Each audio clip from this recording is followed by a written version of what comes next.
The Married to Addiction podcast is brought to you by Anchor.fm. Have you ever thought about putting a message out into the world? Maybe you've actually thought about doing that through a podcast. I know that I was there at one point a while back, but I thought that there was no way I could ever have a podcast because I thought it was way too complicated, too much tech, too expensive, and all the other things. So I want to tell you just really quickly a little bit more about Anchor, because if you have ever thought about doing a podcast, I promise you it could not be easier through this platform. First of all, it's free. There are creation tools that allow you to record and edit your podcast right from your computer or even your phone. Anchor distributes the podcast for you, so you can be heard on Spotify, Apple Podcast, Google Play, all these other places, and you don't even have to worry about doing the distribution. You can also make money from your podcast with no minimum listenership, so no matter how many people you have, you can monetize it. It is literally everything you need to make a podcast all in one place. So if you have ever thought about potentially having a podcast of your very own, I could not recommend Anchor more highly. So if you want to get started, you can just head to anchor.fm or download the free Anchor app. I promise you, it's way easier than you think.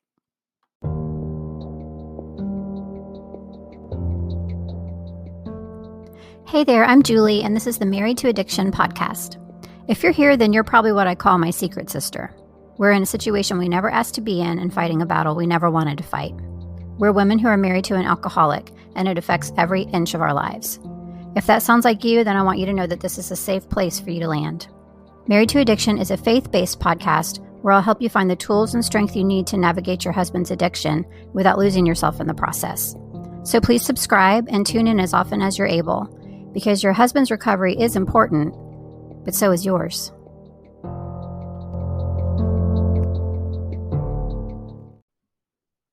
Hey there, before we get started today, I just want to make sure that you know about the Secret Sister Circle. This is something that I have just created. It's a brand new membership for my Secret Sisters, meaning other wives of alcoholics, that I really would love to have you join me in. It basically is a path to take you from being where you're at right now, which if you're like me, you're probably in the middle of feelings of hopelessness and despair and confusion, just not really knowing what to do, where to turn, and feeling like there's no end in sight. So I wanted to create kind of a journey for you to get you from that place into the restoration and wholeness that I know you can have in your life, even as the wife of an alcoholic. So the whole vision for the membership is to get you off the emotional roller coaster of having an alcoholic spouse and just feeling like you're at the mercy of that day after day. We'll help you work through learning exactly what you can do to improve things instead of just feeling like you have to sit around and hope and pray that things are going to change someday. And also it helps you feel not so alone because you'll have a community of other sisters who are going through the same things that you are. So bottom line, if you need support and direction through the day-to-day struggle of being the wife of an alcoholic, then this membership is absolutely for you. I would absolutely love for you to join me. You can just go to my website, marriedtoaddiction.com, and look for the tab that says Secret Sister Circle. I hope to see you there. Hello, and welcome to the Married to Addiction podcast. Today, I'm super excited because this is actually the first time that I have had a guest on the podcast. I would like to introduce you to Dawn Ward. Dawn and I have talked a couple of times before this because she has an addiction story, just like I do. She is from Faith to Flourish and also Christian Moms of Addicted Children. So first off, welcome, Dawn. Thank you so much for joining me today. Thank you for having me. Of I'm thrilled course. to be here. Good. I'm excited to talk to you. So can we just start by you telling us a little bit about your story and how addiction has impacted your life? Yes, thank you very much. Again, thank you for having me. Well, the interesting thing about my addiction story is that it has impacted all of the major men in my life. So my father, I began with having an alcoholic father, and I was raised in an alcoholic home. And while he was a functioning alcoholic, most people did not know what was going on behind closed doors. They knew he was a drinker, but they didn't realize the impact it had on us as a family and as a child. And so as I grew up and got married myself, I determined I was going to do everything in my own power to make sure that it did not come through my front door and become a part of my life, because I had enough pain as it was already being now an adult child of an alcoholic. And so the first the first person that we struggled with addiction in our home was actually my husband. And we wouldn't have looked at it like an addiction because he had had so many back surgeries, and one surgery ran into the next surgery. So he was on pain pills a lot. And no sooner would he, get to that point where he was trying to get off his pain pills, he would have another surgery. And these were all the result of car accident and some injuries that had taken place. And so when he was being given these pills, we did not know that they were addictive. At that time, the big big pharmaceutical companies were not letting people know, they were not being exactly honest about the risks involved with taking opioids. And so we would just notice that he was having a hard time getting off of them. But he didn't have that mind that was an addicted, like, personality, as we would call it. And so we just looked at it like it was one of those medications that was making him sick. His pain was getting worse. And we didn't realize that the drugs were actually causing that problem. So that was something that was going on. It really began to take over our life because we could not, leave town if he didn't have enough medication. And so each time an accident, or not an accident, a surgery would occur, then they would put him back on these, but put him on a stronger medication because the ones from before didn't work. And so that really was something where, now that I look back, I see how it influenced his mood. I see how it, affected his level of pain and trying to keep that pain under control. And I realized that we really were living in addiction without knowing it. Right. And that went on for numerous years. I would say the first surgery, probably, we've been married 40 years, and that first surgery probably started about 20 years ago. So the first time I would say that I knew I had an addict in the house, though, somebody who was truly addicted, was my middle son. And this was his final year of high school. And I had noticed some behavioral changes and the hair growing, growing his hair out, and he dyed it dark. And he was normally an A student and, been raised in Christian school and all of that. And I just didn't see that. I never thought in a million years he was addicted to something. I thought maybe he was hanging out with the wrong crowd. Maybe he had gotten involved with marijuana. I didn't know anything about drug tests or anything like that until one day he came home and said, "Dad, can I talk to you?" And he took my husband upstairs, and come to find out, what he thought he was smoking marijuana, it turned out that he had been given black tar heroin. Oh my gosh.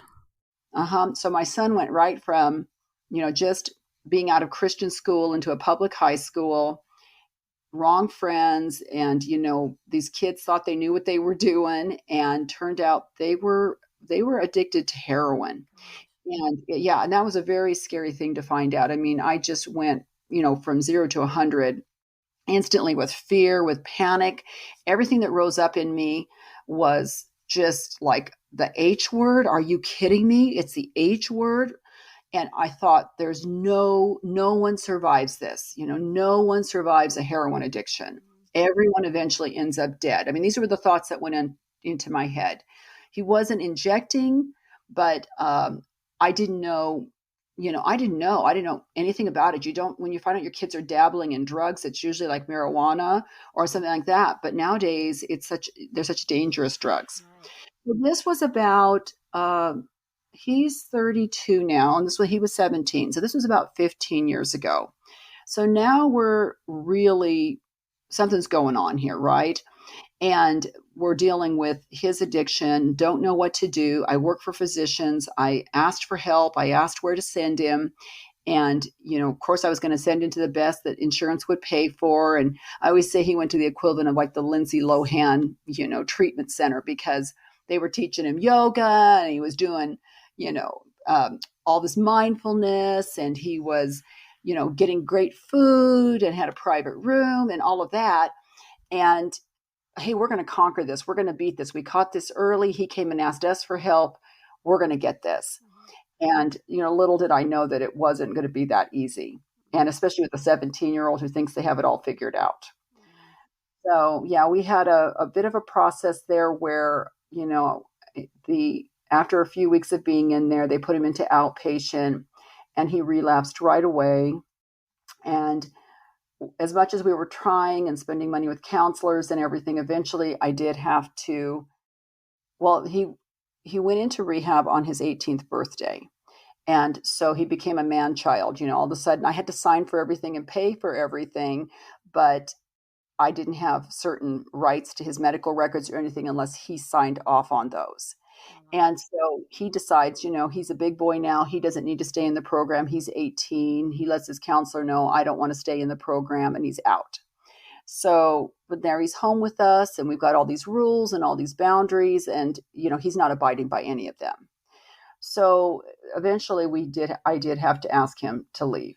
There was a period there where it wasn't working to have him at home, and I could not have even done that without God's strength, because um, you know I couldn't believe that I was actually doing that my son was actually being told to leave the house. Yeah. And so thank the Lord, it didn't take very long, and our counselor just kept, walking us through the process of, Mom, he's a good kid. He's got a good head on his shoulders. You've taught him well, but he has to work through this process. You cannot bring him home too soon. If you bring him home too soon, you're going to be back to square one again. So by the grace of God, he did within a few weeks call and ask for help. I think he slept on the park bench a few times. I think he stayed, he couch surfed a few times. And the counselor, well, really the straw that broke the camel's back is when I turned off his cell phone. When I turned off his cell phone because he wasn't using it for the right reasons, that is when he called and said, Mom, why'd you turn off my cell phone? And I'm like, because you're not answering my calls and you're using it for the wrong reasons. And and I said, call your counselor. And he called his counselor, and we did an intervention. And just by the grace of God, he went to wasn't an easy program. It was a faith-based program. And he dug a couple holes in the process, which sounds terrible, but actually it helps them work off steam when they're breaking rules and all of that. Nothing mean, but gives them some time to think. Yeah. And then he went to a good faith-based kind of like dual diagnosis type program after he got out of there that worked with him on some of the reasons why he maybe started using in the first place, even if he didn't realize what he was using. And the Lord just really worked in his life, and through his hard work and through the grace of God, he's now been free from drugs for, I would say, about 13 years. Oh, wow. Yeah, so that's a wonderful, he's a wonderful testimony, and Yes. we're very grateful. He's married. He's a physician's assistant now, and and I think with him it was a different story. I think that's what we're going to talk about a little bit. Was he really got into drugs the old-fashioned way?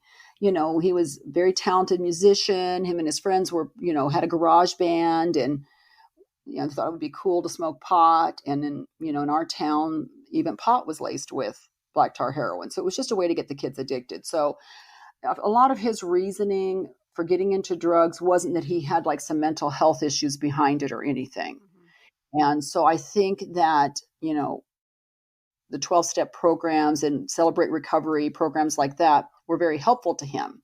And then I think his counseling was very applicable also, because it gave him the tools that he needed. And so I think in that case, it was very, very helpful to him, because when it all came down, it wasn't that he needed to have a mental health issue treated. Right. And yes, And so we're definitely going to talk about that, we're going because to talk about that. yeah, Yeah. for sure, because that's a big part of what I want to get across to people today is sometimes those 12-step programs are the perfect thing for that person. Right. Sometimes they're not, though. And That's right. you have another child who also struggled with addiction, and his story was different. Is that right? Yes. So this is my oldest son. Now, my oldest son always said he would never use drugs, and would even beat his brother up when he thought he was using drugs because of what he was doing to me. You're like, you're hurting our mom, you're hurting our dad. And he'd be like yelling at him and telling him he was a loser and all this. And he never in a million years thought that he would end up addicted. Right. And what happened with him was he was already an adult. He was already almost graduated from college, I believe, or graduated from college. And he had a congenital issue with his stomach that required a major stomach surgery. And they were giving him liquid, Vicodin, and giving it to him just in gallons, really, because of the extent of the surgery. And he got addicted to the pain medications. And that's when we really started to see, here's my husband with his pain pills, and these pain pills are disappearing. And I think my husband's taking too many. And it turns out it's my son that's stealing them from his dad. And all this is going on. And so what happened with him was what happened with him was, of course, as the pain pills ran out, he ended up on the black tar heroin also. Oh my gosh. Yeah, that's what happened with him because if, you didn't have access to the pain pills anymore, and of course the expense and all of that. And but ultimately what we found out through the process of his getting treatment was that I thought, well, I'll just duplicate what I did with my middle son, and we'll just do it again. We'll just it should just be easy because we've learned so much, we know so much. Let's just move forward. But none of that was working with him. And come to find out, he had really struggled with depression and anxiety. He was the class clown growing up because, he liked comedy and laughter and everything, but it was how he compensated for the insecurity and the depression and anxiety and just not feeling normal in his head. And he said that he would have been a drinker. He actually calls himself, he says, first and foremost, he was an alcoholic because he would have been a drinker, except that because of the stomach problem that he had, he couldn't hold down alcohol. Oh, wow. Yeah. And so what happened was he figured out when he took the pain pills or smoked the heroin, then he could go out and party with his friends and look normal, be able to drink, act normal and all of this so he was really taking a lot of stuff. And then we really realized that he had some mental health issues in the process of going through some of these programs. And he began to see a psychiatrist. He was diagnosed with clinical depression and anxiety, but even some panic attacks and some social anxiety as well. But over time, the medications that they were giving him weren't beneficial because I don't think he had the right diagnosis. Gotcha. So there was a period there when he was diagnosed with bipolar, but the bipolar medication combined with now he's addicted to Xanax, which is really his drug of choice, was causing him to actually become worse in the area of anxiety and depression. And so then we did have some suicide attempts and hospitalization in psychiatric wards and a lot of things I was totally unprepared for because I didn't know what was medication. I didn't know if he had, was bipolar. Sometimes it doesn't really reveal itself till their late teens, early 20s. So we didn't know if that was it. And we did find out as we finally got him into a good dual diagnosis treatment center, faith-based treatment center in Arizona, that they started peeling back the layers of what medications he was on. And come to find out that some of these medications were causing hallucinations and causing psychosis. Oh my gosh. Yeah. And so, there were imaginary people and all of these different, and I'm just sitting there scratching my head because at this point, we didn't know what was mental illness, what was medication, what was spiritual, Right. because there could be some of that in there too. And, so what we learned from our first son, more of a tough love approach to some behavioral issues of rebellion. We had to take a different approach with our son who had mental health issues. Right. And that's really the main thing that I want to be the takeaway for this episode. And we're going to dive into that a little bit more. But, my story is very similar with my husband. Like he told me throughout his addiction when it was the absolute worst, there's something else wrong. And he's like, there's been something else wrong for years. I just don't know what it is. I have no idea, but there's something else wrong. Like I'm drinking because being in my head is so uncomfortable that I can't function just, sober, just in my head Right. and sober. And so same thing with him. He went to a dual diagnosis treatment center and was diagnosed bipolar on top of the addiction. And it wasn't really until that was addressed and treated that he could get the addiction under control because there was that underlying issue. So what we're mainly going to talk about today are those layers, that there's the physical aspect of it, the obvious way that the alcohol or the drugs are affecting you physically and the physical act of drinking, using, etc. But there's also, the potential for mental things happening. And then also, like you said, the spiritual layer too. So I really want for us to kind of go through those things just so that we can kind of let anyone out there know who may be in the same situation that you were in, well, why isn't treatment working? Why isn't regular old Mhm. treatment working? Why does he keep popping in and out of rehab? If there's something else going on under the surface, that's probably never going to work long term. That's right. Because I think about that. Put ourselves in the position of being in a constant state of deep depression. I mean, my son attempted suicide twice. Imagine what that must feel like, what their mental state of mind must be. And I've had one occurrence in my life where I think I can tap in a little bit to that level of depression and hopelessness. And it is when I had postpartum depression with my first son. And it came out of nowhere. And I was like, what is this? I mean, I would have thoughts where this baby would be better off without me. I'm the worst mom in the world. All I do is cry all day. And no amount of quoting scripture and praying was getting me out of it. What held Jesus held me during that time. But also what held me was I kept telling myself, you weren't like this before you had the baby. Right. And so something is lying to you, something, these emotions are lying to you. So I had that little bit of fragment of faith that said to me things are going to get better. But and slowly they started to get better.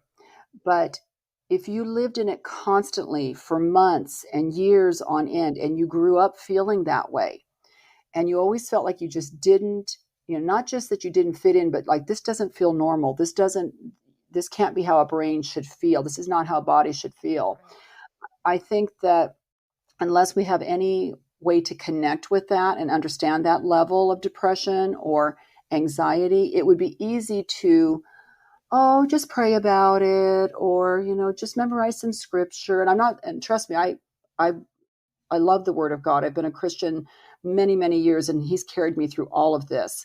But if I had only offered that to my sons or to my husband and not said, let's look at what's really going on here and then been supportive of whatever that was.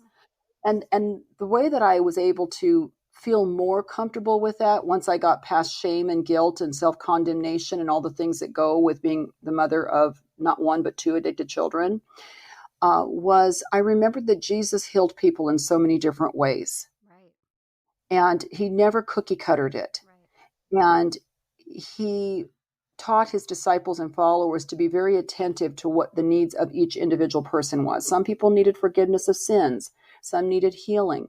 Some they would say, well, why is he paralyzed? Him or his parent sin? And Jesus says neither. This was so the Son of Man could be glorified. And so I look at this and I say, Lord, we don't always understand why some people are born and their brains don't feel right. Mm-hmm. Same way their body doesn't feel right. We don't always understand that, but we know that you love them and you care about them, and they just, they have to know that there's hope Absolutely. and that there's help, Right. and that you don't have to think that there's never going to be any help because there is help, and help comes in from all different directions and in all different forms. Right. And I'm so with you on, what you were saying about the spiritual component of it, because that is so critically important. And, that played a part in my husband's recovery as well. But like you said, if that was the only thing, like if I was just telling him he needed to pray harder or read his Right. Bible more, I mean, if it was that easy, he wouldn't have been in the position that he was in. So while that was a component of it, that wasn't all of it. Like the other That's things right. needed to be addressed too. So with the mental illness, that can definitely be an underlying issue. But I want, Mhm. and if anybody listening has had a loved one who's gone in and out of treatment and just really is continuing to struggle, that might be a conversation for your loved one to have with a doctor or a mental health professional, because like I said, if there's something underlying that needs to be addressed. But over and above that, there's still the brain changes that happen even if you don't have mental illness, when you're drinking or using on a regular basis, that's changing your brain. It's physically It is. changing your brain, which is changing your Mhm. behaviors, which is changing, the person that you are and your personality. So I'm sure you noticed some of that also with your family too, right? I did. With going back to my middle son and being totally green and not having any idea what was going on, just being clueless. What I noticed with him was more behavioral issues like what appeared to be ADD, an inability to remember things, Mhm. like a lot of short term memory loss. And where I could tell that really it wasn't just that he was pretending that I didn't tell him something, but really he didn't remember it. Right. And so impulse control was a big issue. And so when the Lord started to work in his life, I saw his brain recover very quickly. Oh, wow. Now remember he was 18, then 19, as he was going through his healing. And I was praying so hard for him because I knew how intelligent he was. And I said, Lord, and he would say to me, Mom, he went back to school and he'd say, Mom, it's just so hard for me to learn. I can't retain it. Oh, He was always wow. such a sharp, quick learner. And I was praying for him. And one day I was just, Lord, he's so smart. You've gifted him. He messed up. He messed up big time. But he's trying. And I'm just asking for his healing. And the Lord just instantly, like I felt him speak to me. He said, I've healed his brain. Oh, wow. So if his brain wasn't sick, it wouldn't have needed healing. Right. Exactly. And yes, and I saw that change take place very quickly where all of a sudden he was coming home because he had gone back to college and everything, and he was coming home, and I was being blown away by what he was talking about, like how sharp his brain was. Yeah. And that was, it was very soothing to me to know that he was at that point where he now could move forward in what mattered, because he was accepted to medical school. He ended up changing his mind, but and going to PA school, but he just had this incredible level of intelligence, and I saw that he had his brain back. But each time they relapse, and sometimes these relapses go longer, and they, maybe use more drugs Mhm. because the drug amount that they used before doesn't do it for them anymore, or they start mixing drugs and things like that. They're continuing to they're continuing to have more of a decline in their brain, Right. Totally. and it can take a while for that brain to heal.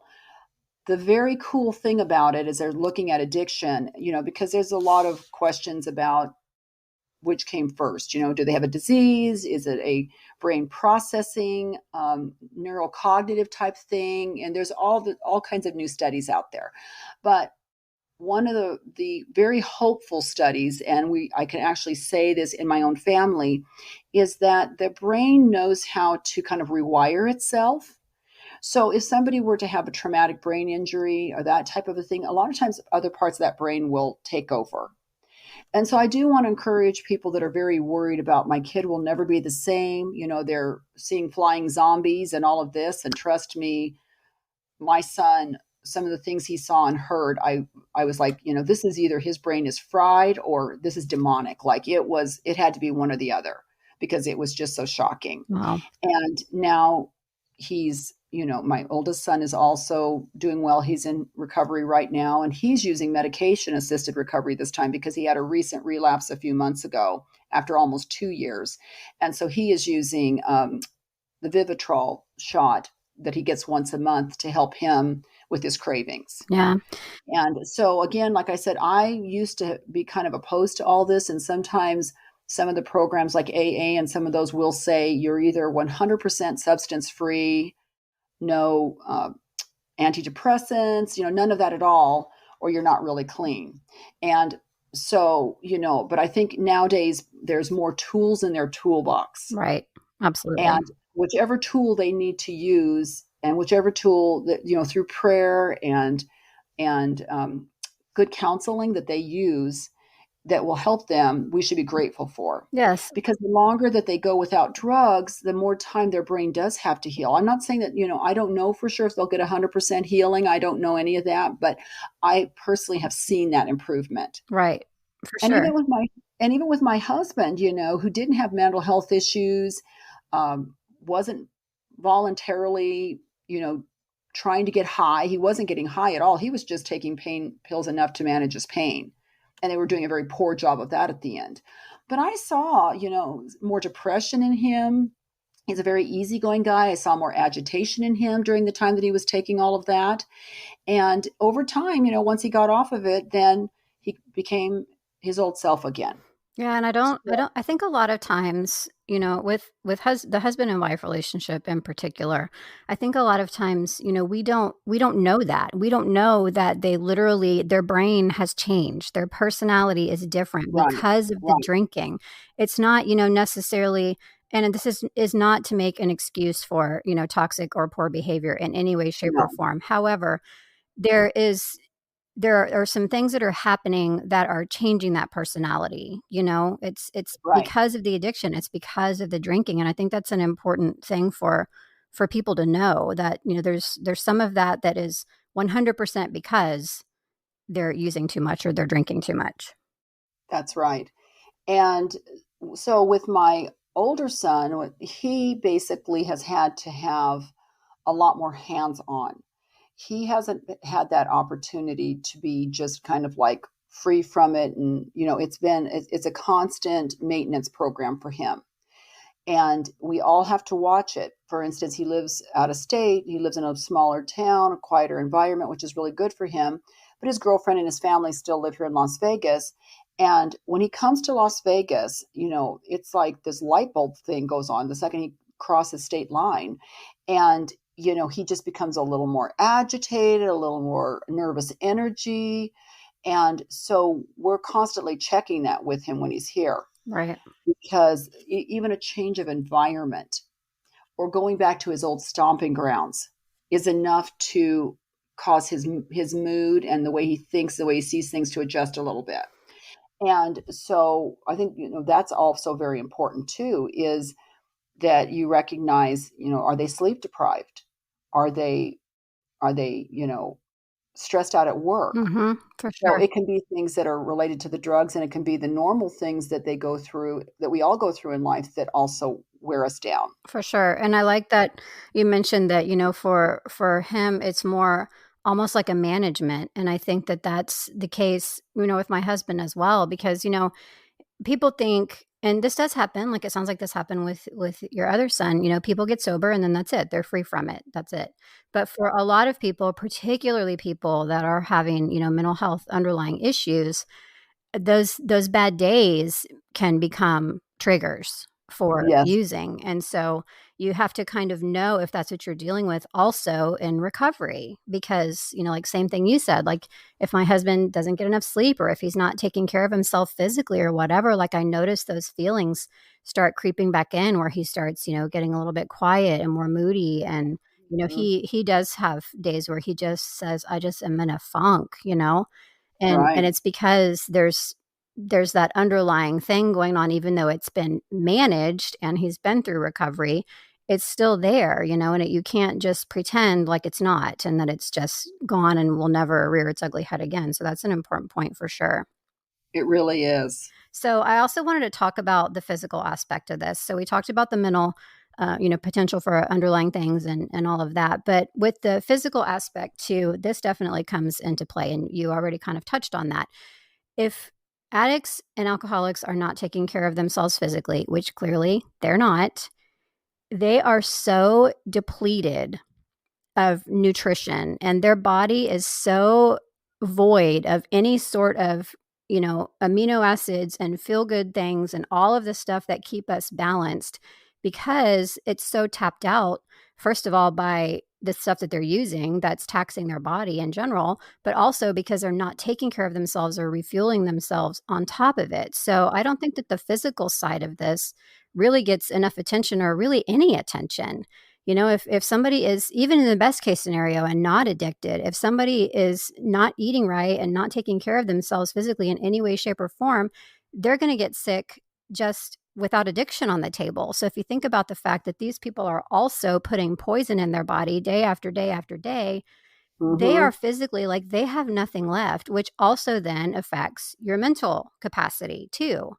So I think that's just a really important point, and how do Mm-hmm. It how do really. we make sure that they are taking care of themselves? We really can't, I don't think, but that's something to be mindful of, that, they're also physically depleted because addiction also, takes its toll on you that way as well. I think that's one of the. So one of my I'm going to go back a little bit on this. My middle son was not a big fan of AA, and he was not a big fan of AA because at that time, which was 15 years ago, and I don't really know exactly where they're at now, but I know that he had to get up and say, my name is, and I'm an addict.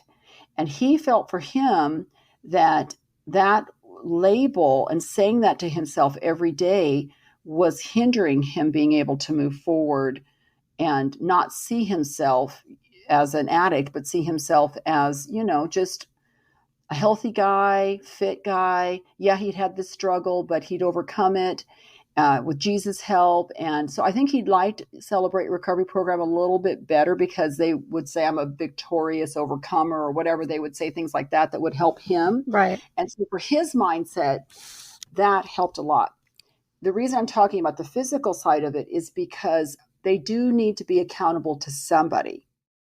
And because if not, if they just say, I don't feel like going to the gym today, I'm going to sleep in, and all of a sudden now they're not taking care of, they're not eating right, or they're not checking the fact that they're tired, and that they're not getting enough sleep, but they don't want their wife or their mom to be the one nagging them. Right. That's when it's super important that they have somebody that they're talking to that can help them just to say, hey, I'm a little bit concerned about this, or how are you doing in this area? Yeah, that's a So good the one point. thing I love about AA is that they do have the sponsors, and they do have that person that they can pick up the phone and call when they are having a rough day. If they'll use, that's another tool in the toolbox. Right.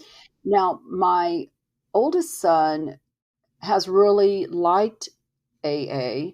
Not that he likes to go to the meetings that much as he's liked the friendships that he's made and the accountability that he's had, and the fact that he can talk to people who are going through the same thing as him. And so again, I will at times, if I see things going on with him, say, hey, have you talked to your sponsor lately? Because his sponsor's a Christian and loves the Lord. And so, they can talk about faith, they can talk about physical, and then they can talk about the spiritual, and they can talk about the mental and the emotional, because they're both Christians. And so he says, oh, yeah, I do. I talk to him regularly. So that kind of gives me a little extra layer of peace of mind, too, because I know that, he is talking to someone. Yes. Because if they shut down there, that's that's so key to all the other physical things they need to do. And so with both of my sons, of course, being younger guys, they wanted to work out. They wanted to get this stuff out of their body. So they almost kind of go the other extreme, where they're exercising and eating right and doing all of that. And when they're doing all those things, it does help their bodies to heal more quickly from what they've been through when they were using the drugs. Yeah, for sure. And that's just another thing that I don't think we really think about when somebody that we love is struggling. Like we talked about, we don't think about the fact that they're having changes in their brain. We don't think about the fact that their body is just empty of everything good for the most Yeah. part. And that, I'm sure, is a very, very difficult way to go through life. And a lot of times they're trying to still hold down a job and everything else, and it's Hmm. just, I mean, I can't imagine, it must be just a terrible struggle. But Yeah. in And that's addition, I'm sorry, go ahead. that's kind of the beauty of some of the longer, residential type recovery programs or faith-based programs, is often they will go that 6 months, a year. Right. And as much as, sometimes in your case, maybe the spouse is working, like my dad. My dad was always functioning, but really could have used some time away to get his brain more balanced again and kind of get his body healed. And he just never would go into a program. But the beauty of those programs is that it does give them some time for their bodies to balance themselves back out again, to begin to heal from what they've been through. I know it's not always, it's not always practical for some people to be gone longer, but I do think, especially if they're getting that spiritual reinforcement, encouragement, and that discipling, that does help too. And in some cases, just these 30-day programs are just not going to be enough for a lot of people. Right. Yeah, that's a good point because the longer you can be in that environment and, like you said, the longer that you're healing your body, the Right, more likely you are to have success right, once you're out, which is right. important.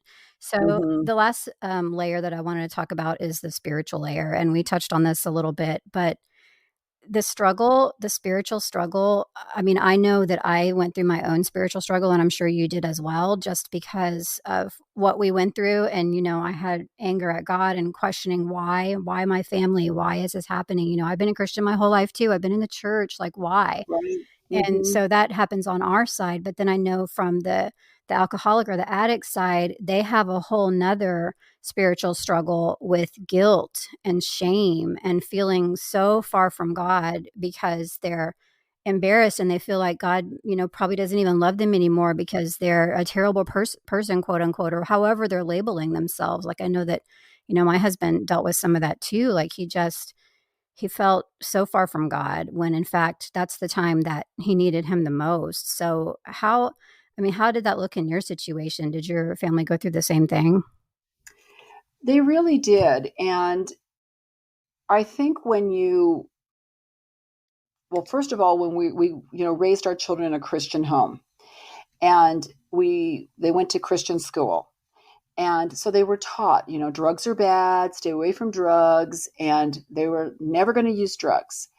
And when they both fell into using drugs, and then my husband finds out that basically he's addicted to drugs, and he actually had to go on to like just a very short, like 1 month Suboxone is what his doctor gave him to get him off of them. And then now, no matter what, he just won't touch them, no matter how much pain he's in. But each one of them had their own reasons for feeling guilt and shame, and whatever that was. And the biggest thing was, I think everyone believed that if they had enough faith, it never would have happened, Mm, or if they had enough faith, they would just get over it. Why can't they just get over it? And I think that in some ways is the church's fault. And what I mean by that is when we don't understand something and we throw scriptures or cliche type thinking after that, we're we're doing that person a disfavor. We really are, right, because if we can't even begin to understand it or relate, it might be a situation where we just need to love and encourage and pray, right, and understand that God is going to put other people in that have been in that situation, who have walked in your shoes, into your life to help you understand and help get you through it. So we don't always have to have all the answers, because it would be like me trying to talk to somebody who has maybe struggled their entire life with chronic fatigue syndrome or something. And I could be throwing all these vitamins and all these things at them, but I might not really understand what they're going through and what it's like to get up every morning and just try to get out of bed. right, And same thing with somebody who's been dealing with mental health issues their entire life. It's, unless we've experienced it, God can give us empathy to and compassion to love them and care for them, but we might not be the best person to be trying to help counsel them out of that or through it. right. And I think that's a lot of times, people just in exasperation, they're closed off to a lot of friends and family a lot of time because they have shame and guilt for themselves. But I Right, think a lot of times they think, well, maybe if I just go talk to my pastor. But then, like you said, you know, he's coming from a great perspective, but not necessarily the best understanding if he has not right, had this, touch his own life personally. Because there is no one, and I know now for a fact, like the way that I used to think about people who are addicted and people who are married to people who are addicted and all of that is like completely different from how I do now. And it's just because I didn't know any better. and Right. it's not something that you can know until you've gone through it. And so it's not because they're not trying to be helpful. It's just it's very difficult to really truly be helpful in the way that somebody needs it if you can't 100% identify with how they feel. And that's what I think that's why we have a body of Christ, right? Because in a body, they all have different functions. And so the Lord is going to know what part of that body you need help with, from. Right. And that's so the church is a wonderful place to come for healing, but it just depends on which floor you need to be on. Do you need open heart surgery? What is it that you need? Exactly. And so the church having good resources in place is very important, that they at least have referrals to counselors that specialize in this, maybe some programs with that they can at least get the person directed that way.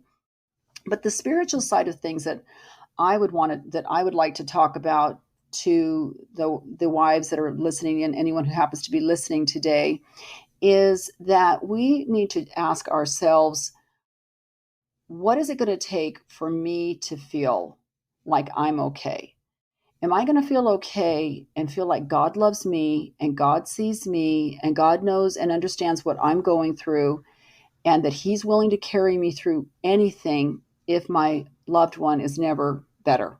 Mm. If my husband continues to decline or he drinks himself literally to death, or if my child's next use of heroin and fentanyl ends up in his death, am I going to be in a place where I know that God loves me Wow, that's a and hard He is question with? sometimes. Yeah, yeah. Am I going to be able to release the shame, the guilt, the overweighted sense of responsibility that somehow or another, if I say the right thing or I quote the right scripture or I pray hard enough or I have enough faith, am I willing to just release all of those actions, all that doing to God, and just be?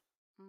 And know that I'm loved just because I'm His child, not because I said or did or handled this situation perfectly. Who could? Right. I mean, the stuff that's thrown at us in my Christian Moms of Addicted Children group, what I see some of them go through, is just heartbreaking.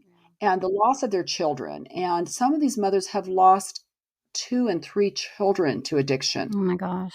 like numbers that just blow my mind. And I don't even know how they come back, and other than the grace of God. Right. And that is one thing that we can offer our addicted loved one, is we can offer them God's grace, because we know that His grace, His love, His mercy, His forgiveness are immeasurable, and they're for everyone. That's right.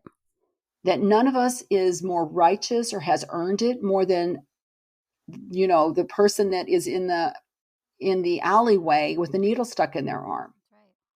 My sin of pride, my sin of judgmentalism, my sin of lack of trust, of self sufficiency, those things, those are definitely as equal in God's eyes as the sin that somebody has chosen to, maybe commit a life of crime. Right. Right. And I do want to talk a little bit about that, because I am a little concerned. I'm more than a little concerned about the direction the church is going spiritually. It's as though they have, in some mindsets, especially some of these quote unquote Christian treatment centers and things like that, that they've separated the addiction from the physical side of addiction from the spiritual side, as though it's an either or. Right. And what I see with that is that even with there's a risk of the mindset even within AA, that God is kind of like, pick your higher power and He's going to come along for the ride, and he's going to be there to cheer you on and all this, but He's not going to make any demands of you. Right. But the reality is that Jesus led a life of self-sacrifice. He led a life of dying to His flesh, and that was demonstrated even in 40 days and nights, without food or water in the desert, that He was learning to say no to those bodily desires and cravings that really He thought, like any of us would die if we didn't have food or water. And yet He was saying no to those things to have power over the flesh. that the spirit has power over the flesh. And I think sometimes we don't offer that hope to the person who's addicted, because we basically say, you have a disease, you're going to have this disease for the rest of your life, there's no getting over it, but God can help you through it. Right. And that, again, we're not talking about mental health issues, we're not talking about actual like bipolar and these chemical brain imbalances, we're not talking about that. We're talking about the person believing that there's no way they can ever be victorious through Christ over addiction. Yeah, that's a great point. And I was discussing that with you with my middle son, because that was hard, that was hindering him from moving forward, that mindset. And so spiritually, one of the things that I do challenge our mothers with is that the Ten Commandments, for example, they've never been, revoked. Jesus didn't come and say, those don't count anymore, those don't matter anymore. You don't, it's okay if you're addicted to drugs. You can lie, you can cheat, you can steal, you can commit adultery, you can murder. He never gave permission for us to do those things based on what was going on in our life. Right. And so when I get back to talking about some of my concerns about even within the Christian mindset, is that they have now, instead of calling those sin anymore, they call them the symptom of their disease. Yeah. And I'm seeing more and more of this being a symptom because they have no control over it. And you're right, they don't. When they're under the influence of drugs, they don't have any control over anything. But the truth of the matter is that it's still a sin. Right. Lying is still a sin, and it still separates us from God, and it still hurts other people. Murder is still a sin, regardless of whether you were that person was completely blown out of their mind on drugs and thought that their mother was an alien and killed her. Right. And that kind of stuff happens under the influence of drugs. In God's eyes, that's not a symptom of a disease, that's still murder, and it's still a sin. And so, where I feel that we need to speak truth with grace, but we need to speak truth, because a lot of times what I'm seeing is that that's for fear of them feeling shame or feeling guilt, we're not offering grace. And so we're saying, well, we can't really say, yeah, I know you, my son. How many times did you lie to me? How many times did you get in my wallet and steal money? And if I just said, well, you couldn't help yourself, and I just brushed it off instead of saying, son, that really hurt me and it was a sin against God. And he says, Mom, I shouldn't have done it. And I'm so sorry. Please forgive me. And then goes and asks God's forgiveness. Right. And there's healing in that. The Bible says, confess your sins one to another that you will be healed. That's true. And so my challenge and the purpose of the Faith to Flourish is not to in any way make people feel more condemnation. But when they come to you and they say, and I know AA does teach like restitution, and it teaches, that they should make amends. When that person comes and they say, I realize I've hurt you, don't poo poo it. Right. Don't just like brush it off and go, because there's a spiritual component there that can transform and bring healing through that release and that forgiveness. But we're so afraid to kind of touch that because we now believe that this is a disease and they can't help it. But I believe that there's true healing that will come if the church will learn how to disciple these recovering alcoholics and addicts through that process, so that they can really get to that point where they feel connected to God again. They feel free from the condemnation and the guilt that they're carrying around. Right. Plus the fact, if we're not, if we're acting like, well, everything's okay because Mhm. you couldn't help yourself, like you said, there's no consequence there either. You're taking that, just the natural consequence of what would normally happen is interrupted as well. The spiritual consequence, of course, but also, Right, just the consequence in general. And so that makes it, more comfortable for them, right. which is Well, not what we're after. exactly. And part of my awakening and understanding that was when I looked at going all the way back to the introduction of sin into our lives when Adam and Eve sinned. Now, Eve sinned, but she was deceived. Adam sinned knowingly. Right. So sin is still sin. Sin is still falling short. Missing the mark is what that means. So God is this holy, righteous God. And he brought grace, he birthed grace into the world when he sent his son Jesus to die for us.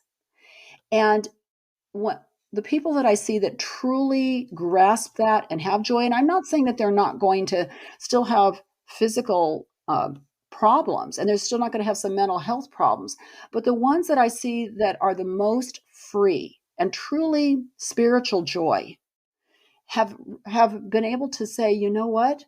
I sinned like David. I sinned against you and you alone, God. And they are going to their Father who is washing them, cleansing them, pouring out his grace on them. And I believe that's where Satan has kind of infiltrated the church with lies and deception and is hindering people from receiving complete spiritual healing and renewal because they're staying trapped in a mindset that says, I can't help myself. Right. That's true. That's such a good point. I'm so glad that you brought that up because that's another thing that I just really feel like nobody's saying that, you know? Right. Nobody's saying that. Oh, so good. Well, Because you don't want to sound judgmental. right. And that I'm so grateful because of having time to converse with these moms. And I'm also in another group that I work with some young ladies that are whose husbands are struggling with addiction. And my husband had, like I said, that 10-year gambling. It took 10 years for the Lord to reveal that one to me. I wasn't in the dark. I knew something was wrong. I just couldn't figure it out. And it was affecting us in so many ways. Living in Las Vegas, you can only imagine gambling Yeah. and the temptation there. But what I think I kind of lost my train of thought a little bit there. I just did that same exact thing the other day because I went off on another direction. I said, and I don't Another remember where I direction. was going with Yeah. that. Where exactly was I going with that? But the beauty of talking to both these sets of women, these groups of women, is realizing that when this moment of aha comes to them, the burden lifts off of them too. Right. All of a sudden, it's like, wow, there really is a part of this that's between my husband, my child, and God. Yeah. It's that God is challenging them on who's in the throne, who's in the driver's seat of your life. Yes, you may still have these physical uh, addictions and strongholds and mental health problems that are going on, but spiritually, who is in the driver's seat of your life? Who do you worship? Right. And if we can kind of not try to just get in the way real quick and alleviate that pain and alleviate that discomfort or that angst that they have of feeling some shame and some guilt, and instead say, I'm going to be praying for you about that. I understand that's a struggle, but God loves you and he'll forgive you if you'll bring that to him, so that they can deal with the behaviors that they did while under the influence of drugs. Totally. And we need to be careful on our side that we're not making the addiction an idol because I Right. felt like I did that. That was the most important thing to me at that point in my life is how do I get him sober? Which, like I said, little did I know at that point that nobody was going to give me that answer. But it was an idol in my life, and so we have to be careful on our side too that that's not happening. It was really an idol for me. And I think because I grew up in an alcoholic home, I did feel an overweighted sense of responsibility along with my type A personality. It was a perfect storm. And especially with my oldest son, when it happened with him, and it just wasn't that, I'm not going to say easy fix because it's never an easy fix. And trust me, I know that the enemy could creep in at any time and pull the rug out from both of my sons that are doing well right now, and they could be, just making excuses, and one foot could lead to the other and they could be back at it again. So I don't ever take one day for granted. But I, but what I really believe the truth is that we have to work on our own hearts. And it's very difficult when you're in the heat of the moment and you're seeing what they're doing, and you just think if I could just help them, if I could say the right thing and I could help them, we would all be able to go back to normal again. Mhm. But the Lord is using their situation to shine the light on our hearts. Mm. And in my case, I got to that place where my brain couldn't turn off. You have to fix Kyle. You have to fix Kyle. You have to fix Kyle. It really played like a broken record 24/7. Wow. No matter what I was saying, doing, going to work, I constantly could hear those words in the back of my head. They sounded like my own voice, but they were there. And one day my husband said to me, you're going to worry yourself to death. And I told him, I said, you have permission to put that on my tombstone. She worried herself to death. I was like, dead serious. I can relate And to that. yeah, I honestly was like, you're right, just put it on there. But immediately it's like the Lord just grabbed me by the nape of my neck and he said, no, it is going to say she trusted God. Oh, I love that. And I was like, you're right, Lord. You know what? This is what this whole life is about, is this relationship where we're leaning, we're pressing into you and trusting you. No matter what the outcome, no matter what the storms of life are saying to us, no matter what lies are being spewed at us, that we can say, I trust you, Lord, no matter what. And, it was Job that said, I think it was Job that said, though he slay me, yet will I trust him. And that's where my aha moment hit. That's when it finally hit me that, Dawn, you're telling everyone else to trust Jesus. You're telling your addicted sons to trust Jesus. And yet this broken record is playing over in your head and I had even told my counselor, I will never be happy again. I just didn't see any way out. So when that decision came, and it starts with a decision, for any of you that are out there and you're struggling with this right now and you're feeling almost guilty, that if you start to move forward and have some joy in your life again and some peace in your life again, that you're leaving them behind, don't look at it that way, because the Lord wants us to be shining lights in dark places. Exactly. And if we let his light shine in us and through us and give us hope again, and we allow him to speak to us and heal those broken pieces in our heart and in our lives, we can't help but have a positive influence on the people around us. Absolutely. And, I, and I that's what's important. yeah, and I've said recently on one of the other episodes that, God's promises in the Bible don't say, that God will do this dot dot dot unless you're the wife of an alcoholic or unless you're the mother of an addicted child. Like, it doesn't say that. you No, know it doesn't. that all of that is available for us right now, right here where we are. And I'm so grateful for that. I then all of a sudden, when I started looking and typing in help for Christian moms of addicted children and all of that, started Googling it, it was the most interesting thing because it started popping up.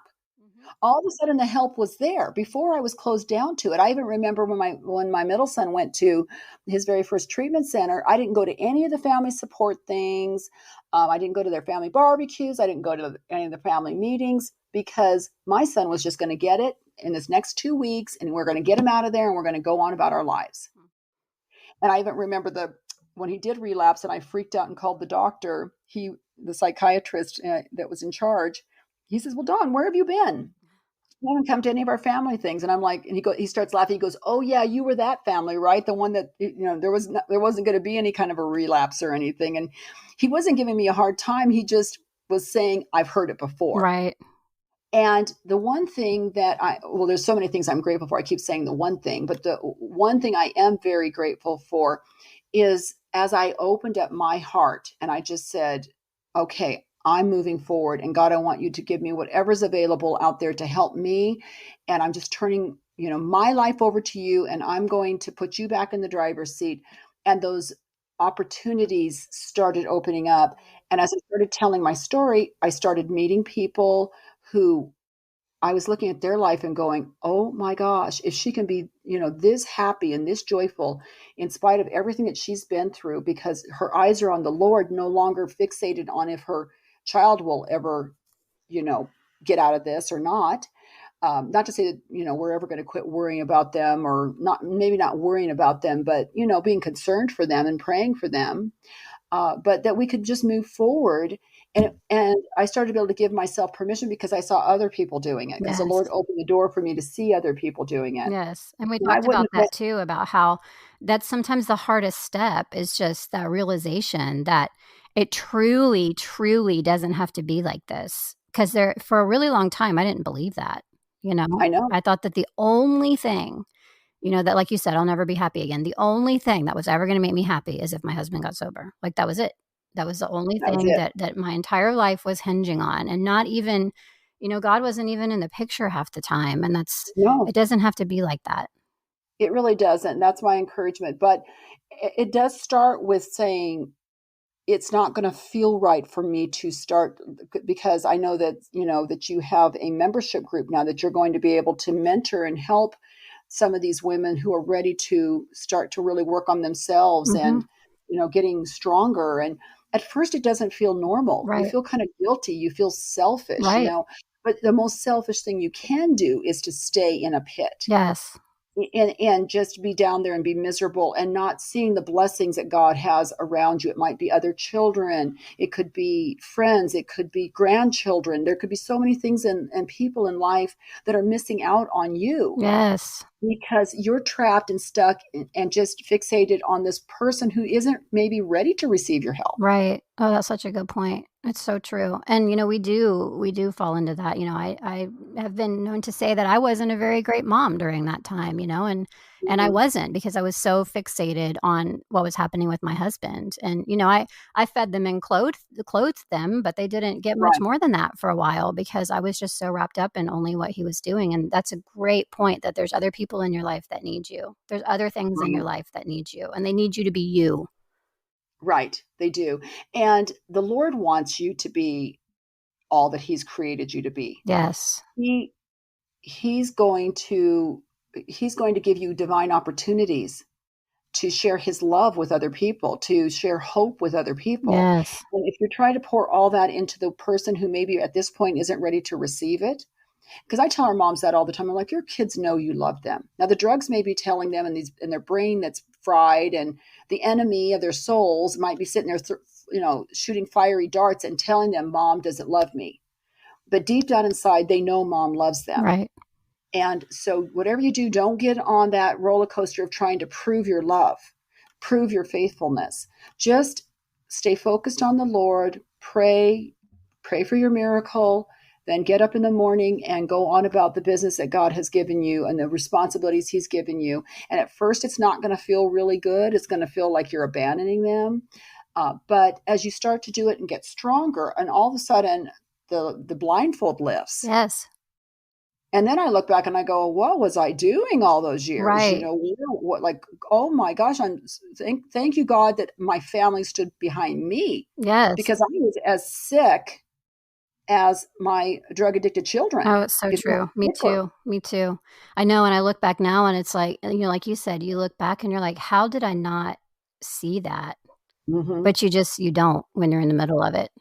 And when my son would go to celebrate recovery, my oldest son, he always would get so annoyed because there were so many people that would get up and say, I'm a codependent. And he was addicted to heroin, you know? Right.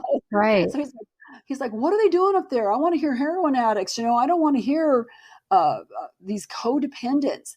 But as he's been going through the process of his own healing and recovery and transformation, all of a sudden now he goes, "Mom, in some ways you were sicker than I was." And he goes, I hear these stories of what these women and men are going through that are struggling with codependency, and their health is suffering. Mhm. They have basically neglect, some of them gotten to the point where they've neglected all the care of anybody else in the family. They've gotten so physically ill that they can no longer work. Gosh.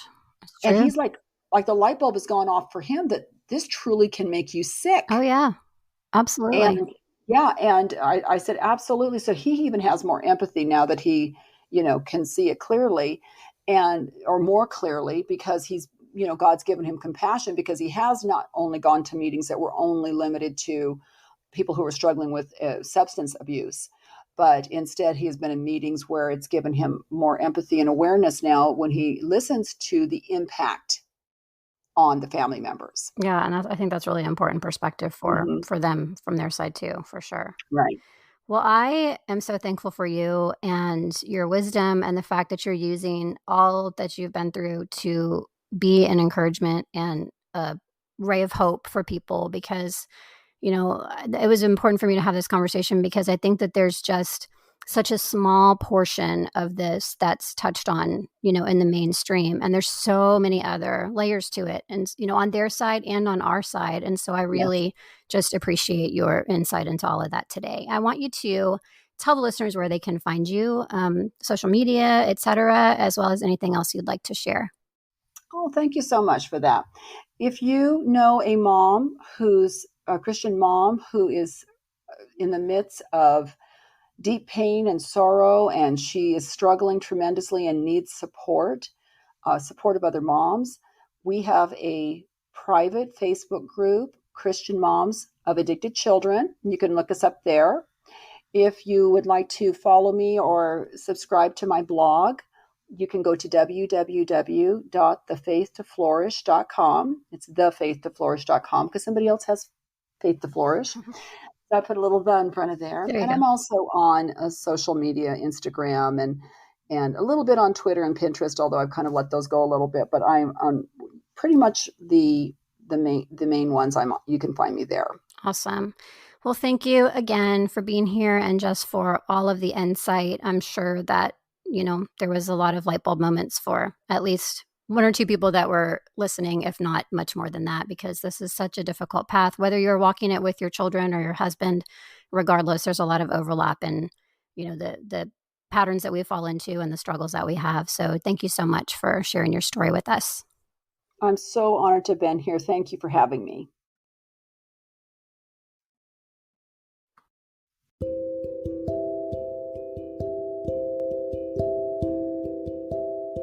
Hey, I just wanted to take a quick second to thank you so much for being here and for listening to the Married to Addiction podcast. I really hope that it's blessing you. If you are enjoying the podcast, can I ask you a quick favor? Would you go and leave either a rating, a review, or maybe even both on your favorite podcast platform so that other people can find the podcast?